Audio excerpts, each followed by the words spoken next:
Hi everyone, we are going to read chapter number 5 of Magic Treehouse, Afternoon on the Amazon. Where we left off in chapter 4, Jack and Annie just got in a canoe that was waiting for them by a river.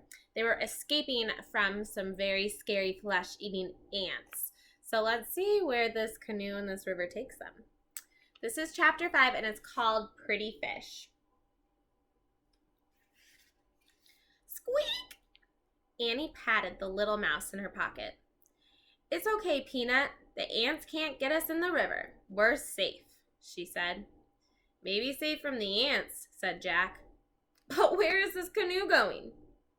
Jack and Annie stared at the river.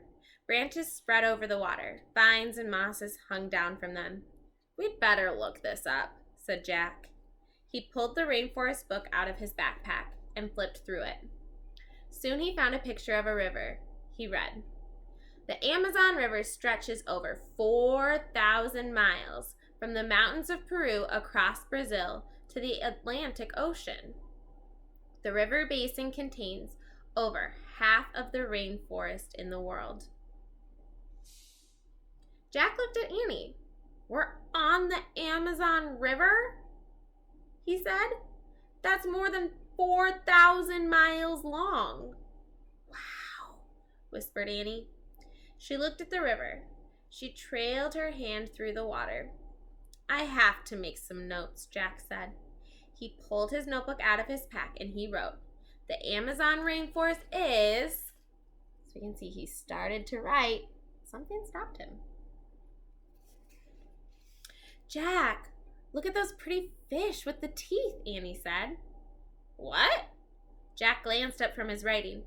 Annie was pointing at some blue fish swimming near the boat. The fish had red bellies and razor-sharp teeth. "Watch it!" cried Jack. "Those aren't pretty fish. They're piranhas. They'll eat anything, even people." "Yikes!" whispered Annie. "We'd better get back to shore," said Jack, putting the book in his backpack. "How?"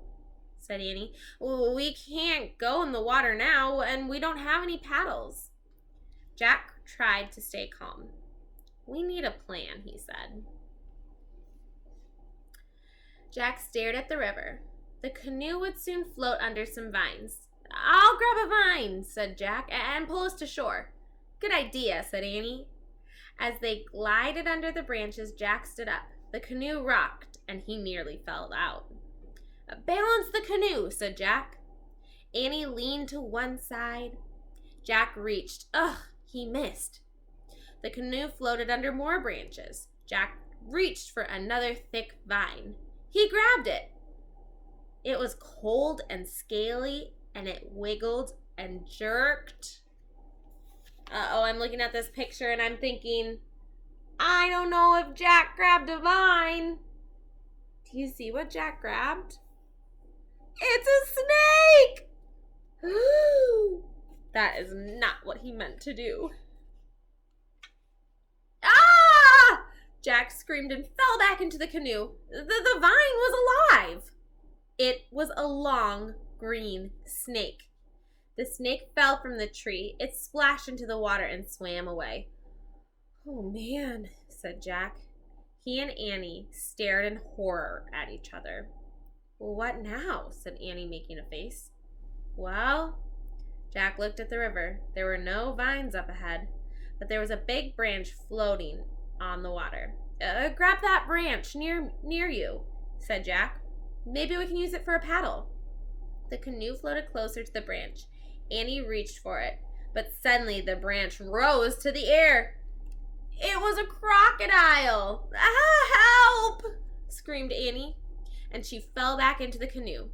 The crocodile opened and closed its huge, long jaws.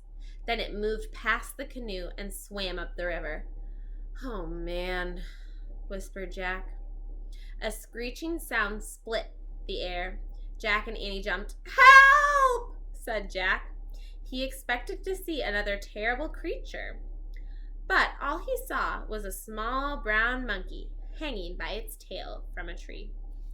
And that is the end of chapter 5. I hope they get off this river safely. Come back and check in with chapter 6. Bye.